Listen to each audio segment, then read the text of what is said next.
देखिए अब हम बोट बनाना शुरू करते हैं। पहले इसको इधर से इसको ऐसे कर लेना है, प्रेस कर लेंगे। कैंची को पकड़ के हम इधर से काट लेंगे।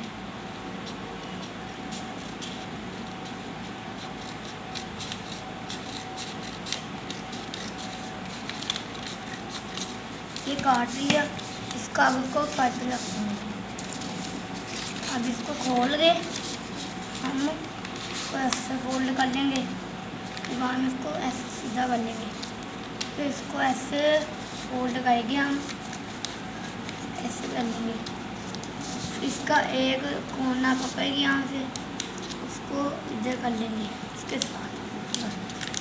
फिर इसके बकाया जो साइड है उसको पकड़ के इधर कर लेना है। फिर इसको इधर से खोल के इसको ऐसे कर लेंगे।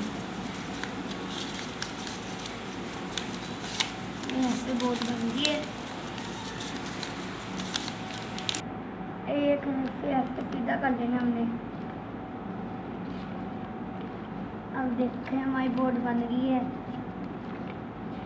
आपको चलाना देखा पता ही होगा, इस बोट पानी में चलती है, चलाने आए।